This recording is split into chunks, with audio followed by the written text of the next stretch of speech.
Hey guys, what's up? This is Swift here for Chinese Tech, and today I'm here with finally a review of the ZTE Nubia Z11. I had this phone for more than 5 months, about half a year already. I wanted to do this review about 5 months ago. There is just so many delays and I finally got to it. I've used this since like last year, December, November period, all the way to now, and it has been my daily driver and I love it, right? Besides some little problems, which I'm going to list them out in a while. So anyway, this is the Z11, one of their flagship device. Then now I believe they have another flagship device that's going to be out already, which hopefully I can get to review it, or maybe not, I'm not sure. Anyway, let's go straight into the specifications, then I'll tell you what I think about this phone. Right, so this is the Nubia Z11. It has dual SIM standby, meaning you only can use one for data, not both at the same time. Both are nano slots, and there is a micro SD card slot expansion. But if you choose to use dual SIM, you have to forgo one of your storage expansion, right? It's one of those dual card kind of thing where you can see over here. This is the SIM tray where you're gonna put in either your micro SIM or your micro SD card. So in terms of hardware, the display here is a 5.5 inch screen display with curved LCD. It's a curved screen, they call it, like it's something like an infinity display, like the Galaxy, right? You can see here the bezels are ultra thin, extremely thin, and very beautiful. It's IPS with Gorilla Glass 3. 920 by 1080, so Full HD, not your 2K, 4K kind of thing, which I prefer Full HD, especially on a screen of this size, right? In terms of CPU and GPU, the CPU is a Snapdragon 820, and the GPU is an Adreno 530. In terms of memory configurations, there are two. There is either the 4 gigs or 6 gigs of RAM addition, and for ROM, I believe it's 64 or 128 as well. This here is the 4 gig RAMs. 4 gig RAM as well as 64 gig ROM.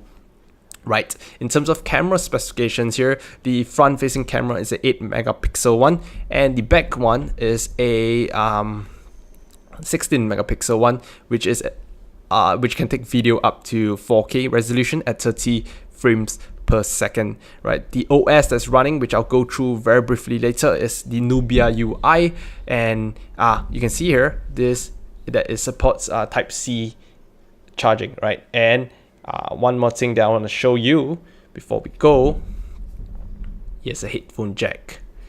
Wow, what a feature, right? In terms of battery, it's a 3100 milliampere hour battery, pretty decent to bring you throughout the day. So first thing first, right? Design and build quality. So this thing here builds of like a metallic finish, and I really like it. It feels very premium, a little bit heavy than most other plastic phones out there, budget phone, and it feels good, right? Build quality feels fantastic, and like I mentioned earlier, the screen, the bezel-less design is beautiful, right? And there's a little taper, as you can see here. It's a little bit curved to the edges, and this helps make that facade that it's like bezel-less, right? So very, very beautiful. It's eye-catching, right? People who see this, they're like, wow, what's this? Because they get caught by this bezel-less design. So in terms of design and build quality, it's fantastic. I also love the rear speakers here. I absolutely love this, and they are very, very loud, right? Overall, very good design. The buttons work well. The volume rocker works great. Power button works great as well. And the positioning of the fingerprint, it makes sense. Not beside the camera like the S8, but here, which you can reach and on it. And it's very, very good. The fingerprint scanner is one of the best I ever used for a Chinese phone. So that's for design and build quality. In terms of display, it's very, very beautiful. The colors are very vibrant. I don't think you can see it through the camera, but yes, they work really, really well under both full brightness as well as you want it to be dim as well. It works pretty good. I have light there, right? So it doesn't work. It doesn't look good in the camera, but it does look good in real life. You have to believe me. And in terms of the phone performance, now it performs great for everything, as you can tell now. By now, all the phones with 820, a Snapdragon 820, your RAM of 4 gigs, it works fantastic, right? In terms of the fingerprint scanner, like I said before, watch this.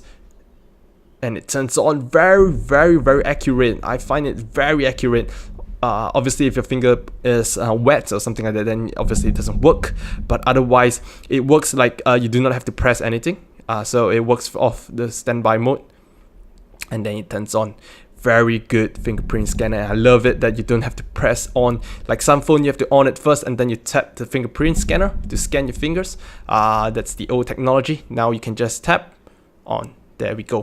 Fantastic, right? Battery life on this phone, it's good enough for medium to heavy usage. I got about 16 hours of use with roughly about 5 hours of screen on time. So heavy users might want to bring along your fast charger. Yes, this supports fast charging, I forgot to mention, and it charges up to about 50% in less than half an hour.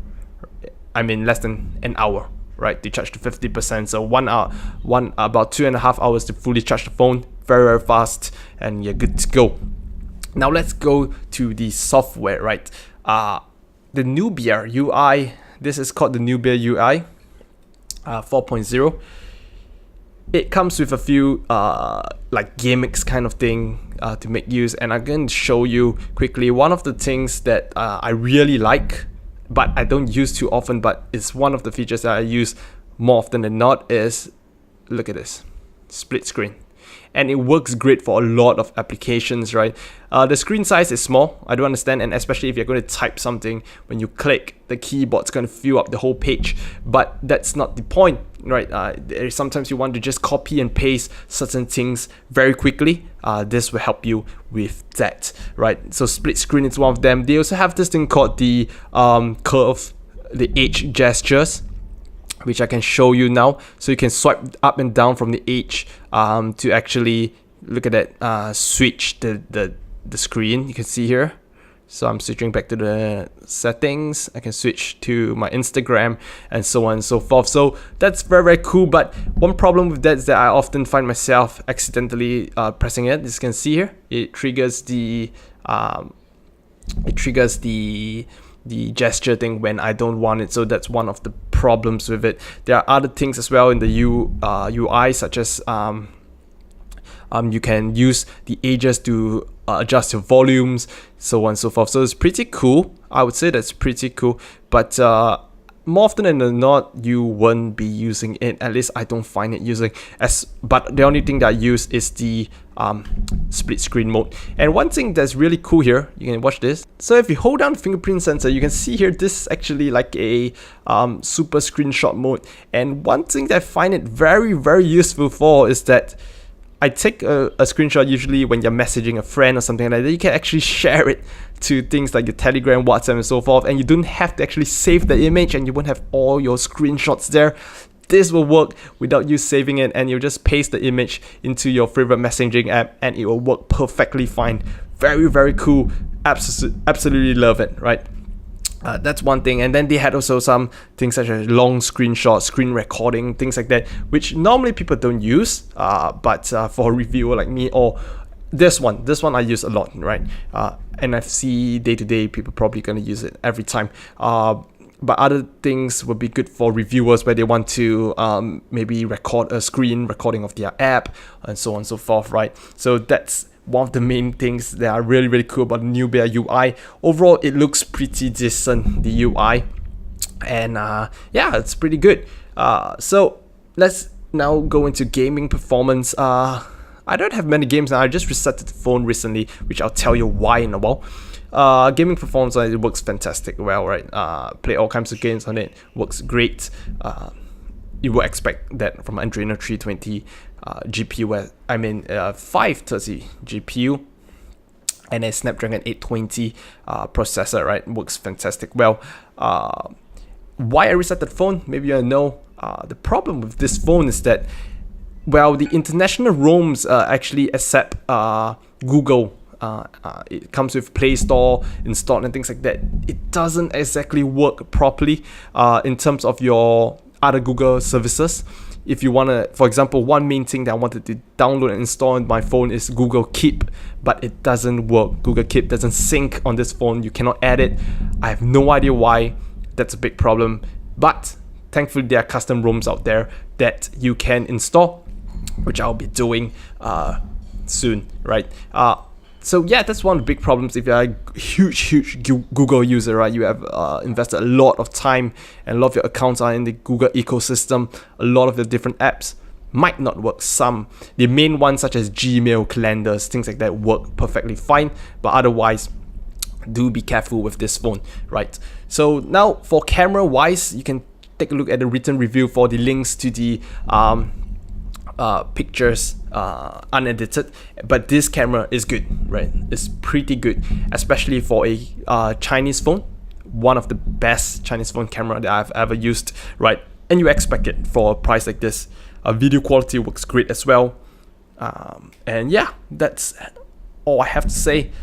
In terms of the official and community support, now one thing is that the accessories wise, you have to buy it all from China. I don't believe it sells in your local stores, probably not from China. You can easily get it from your eBay, AliExpress, Taobao, things like that. It will work fine. They have a very active official forums, although it's in Chinese, so you might have to do some Google Translate here and there.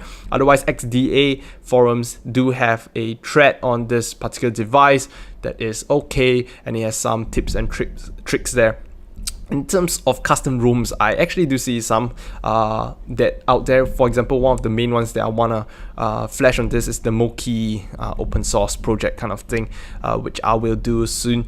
Yeah, so that is all I have to say. In terms of official support, it's pretty decent as well. You know, ever since using it, I received about like 2 to 3 updates, minor updates on the international ROM, which actually bricked the the Google support somehow. But yeah. That's for the official support. They do give updates to their international users as well. And for the Chinese ROM side of things, they have been updating as well. So it's pretty good at their end. Nubia ZTE, pretty happy with their support thus far. Oh yeah, I forgot to say one main problem with this phone is that some messaging apps don't sync properly. For example, I use Telegram a lot and it doesn't sync. Sometimes it doesn't sync. I have no idea why. Sometimes it syncs, sometimes it doesn't. Things like WhatsApp work perfectly fine. No idea why as well. Maybe because Telegram is banned in China and WhatsApp is not. I'm not sure at all. Anyway, that's just a side thing that came to me, which made me really frustrated, and why it's probably the software, the UI, right? And I'm gonna change it sooner or later. So in conclusion, this Z11 is a great flagship phone, but for now I don't think it's called flagship anymore. I don't really know the price tag on it now. 6 months ago it was a flagship Chinese price such as like your 400 USD, 300 to 400 USD, and you get a phone that's so powerful and so beautiful. As of now, maybe 300. It's still pretty decent, but with all the other phones out there now, like your Xiaomi Mi 6, which is relatively much more expensive, you might want to consider other things, right? But this overall is a great flagship device at a much lower price, right? So that's all I have. If you have any questions, anything at all, do leave a comment. Otherwise, do like this video and subscribe for more such videos, and I'll get back to you guys again very, very soon.